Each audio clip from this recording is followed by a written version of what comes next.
La fête de la Tabaski ou l'Aïd el-Kébir commémore le sacrifice d'Abraham. Pour célébrer cet événement, les fidèles qui en ont les moyens doivent s'offrir un mouton. Un tour dans le parc à bétail de Port-Bouët pour s'imprégner des dispositions prises pour le ravitaillement en bêtes. Constat, certains enclos aménagés pour accueillir les moutons restent encore vides. Sur 100 000 têtes de moutons attendues, seulement 25 000 sont présentement sur le marché, soit le quart.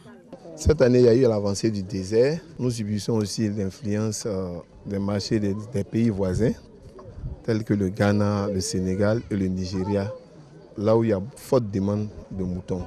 Donc, désormais, les moutons sont dirigés vers ces pays-là. Conséquence, le prix des moutons n'est pas abordable et les clients s'en plaignent. Les autres années, j'avais peut-être eu ça à 80 000. Aujourd'hui, j'arrive, on me dit 180 000. Il y a une large différence dans les prix. Vraiment, le marché est rude. Pour avoir un mouton, aujourd'hui, les prix vont de 120 000. Il y a un mouton de 200 000, 300 000 même. C'est pas sûr que vraiment tout le monde puisse offrir un mouton pour ces fêtes de Tabaski. C'est déjà dépassé. Les moutons que j'ai vus, je n'ai même pas encore discuté, mais on dit 250 000 fois, c'est trop pour le prix. Les acteurs de la filière bétail-viande rassurent que le parc à bétail sera fourni dans les jours qui suivent. Les moutons vont descendre parce que nous avons nos contacts. On nous signale 15 wagons de train qui rentrent et les camions sont en route à la frontière du Mali comme du Burkina. Au plus tard le jeudi, le marché sera fourni. Les bêtes supplémentaires annoncées vont permettre de baisser les coûts. Les fidèles musulmans pourront alors s'offrir un mouton pour passer la fête de l'Aïd el-Kébir.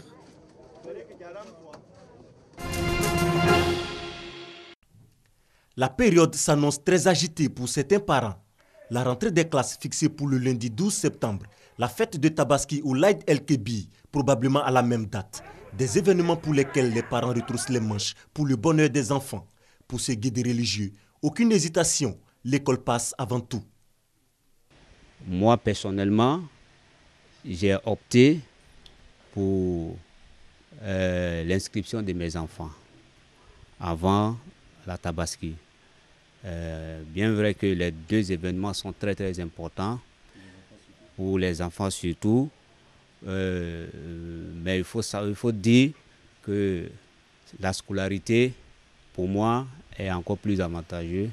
Priorité à l'éducation, pourtant dans les marchés, une autre réalité. Pour les vendeurs d'articles scolaires, c'est un moment de vache maigre, tandis que les commerçants de vêtements et les couturiers jugent la période moissonneuse. Ça ne marche pas. Là, on sent pas la rentrée, les gens ne viennent pas payer.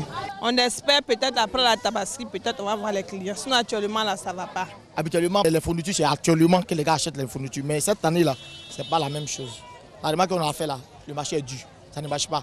On ne sait pas si c'est parce que les deux périodes là sont en même temps. Je ne sais pas si c'est à cause de la fête de la Tabaski. Mais vous constatez que les trucs qu'on a envoyés, ça c'est le premier stock là. Ce n'est pas encore fini. Tu vois non? Pourtant, habituellement là, tu vas voir qu'on a envoyé le troisième stock. C'est le premier stock. Il y a toujours clients. Actuellement, il y a les clients ici, vous voyez.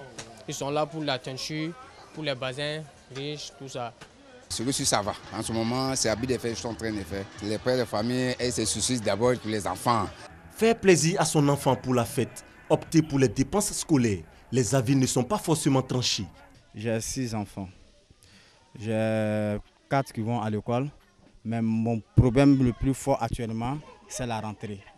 Je préfère inscrire tous mes enfants actuellement. On a beaucoup de fêtes. Quand tu es en santé, c'est une fête. Quand Dieu va faire que la rentrée va très bien se passer, on va essayer d'organiser ici pour fêter avec la famille. Bon, ça ne nous arrange pas trop, mais on fait comment? On fait avec. On paye les deux.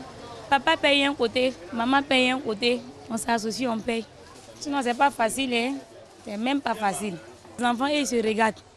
Si ils voient que l'autre a porté basin, n'a pas porté basin, ah, maman, il veut ça. Ce n'est pas que l'enfant va dire que non, j'ai envie de ça, fais pour lui. Il faut payer habit d'école aussi, fourniture. On fait avec. Dépenses pour la rentrée scolaire ou pour la fête, tout compte fait, les seuls bénéficiaires demeurent les enfants dont l'épanouissement et la formation restent les préoccupations majeures des parents. L'objectif du gouvernement ivoirien est de faire de la Côte d'Ivoire un État de droit. Le respect des droits de l'homme est d'une grande importance et la population mérite d'être éclairée. Le droit à la vie, le droit à l'éducation, tout, c'est des droits qui font partie de la tradition africaine. Nous devons respecter ces droits-là parce que lorsque les droits de l'homme ne sont pas respectés, la vie n'a plus de sens. À Tengrela, dans la région de la Bagoué, certaines pratiques demeurent. Pratiques qui portent atteinte aux droits de l'homme. L'État fait ses efforts, mais a priori, les insuffisances sont remarquées sur le terrain. À Tengrela, nous avons un certain nombre de situations. Par exemple, quand vous allez dans les rues, vous allez voir des enfants dits talibés. Nous pensons que cet enfant a droit à une meilleure vie parce que l'enfant, c'est l'avenir de demain. Le ministère des droits de l'homme et des libertés publiques a donc jugé bon de faire de la ville de Tengrela l'une des étapes de la caravane des droits de l'homme. Caravane qu'il a initiée pour sensibiliser les populations afin de mettre fin à certaines pratiques et phénomènes dans la localité. Il y a des questions d'orpaillage qui ont cours actuellement. Il y a encore des questions qui relèvent du foncier, les conflits entre éleveurs et cultivateurs. Toutes ces questions ont des relents de droits de l'homme. La caravane des droits de l'homme, initiée par le ministère des droits de l'homme et des libertés publiques, est à sa 15e édition. Le thème central est « Je suis ivoirien nouveau, je respecte les droits des hommes, j'accomplis mes droits de citoyen ». Plusieurs guides religieux et traditionnels de Tengrela ont reçu des diplômes pour leur implication pour la promotion des droits de l'homme dans cette partie du pays.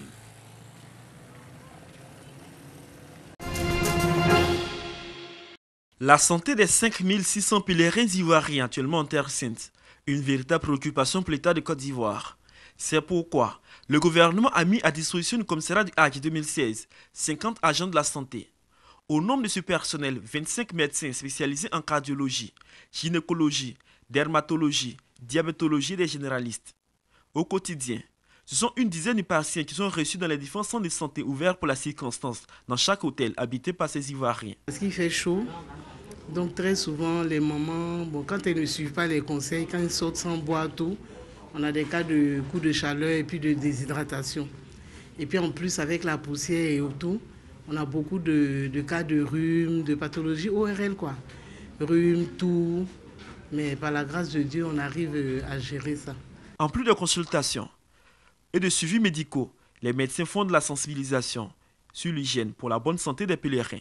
Cette année, grâce aux efforts du commissariat du Hadj, le corps médical bénéficie de l'assistance du ministère de la Santé saoudien. Une assistance qui s'inscrit dans la campagne de sensibilisation des pèlerins sur les dispositions à prendre à Mina, où plus de 2 millions de fidèles musulmans vont se retrouver dans quelques jours. Il y a toutes sortes de maladies qu'on peut avoir ici, compte tenu de l'affluence qu'il y a toutes les nationalités, il y a tous les pays présents.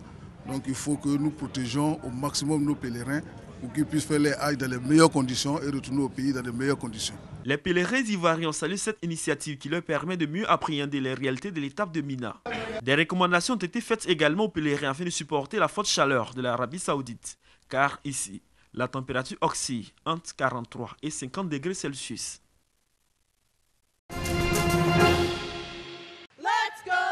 Elles ont entre 16 et 19 ans et le temps d'un camp d'été, elles enfilent l'équipement de pompiers. Aux États-Unis, moins d'un pompier sur 10 est une femme.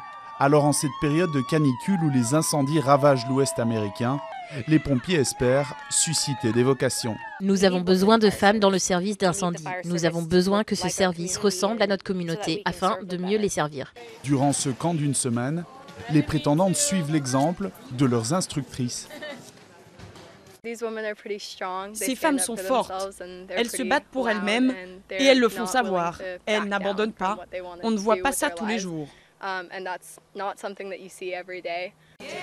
Amrine et les autres élèves se préparent pour leur première confrontation avec les flammes.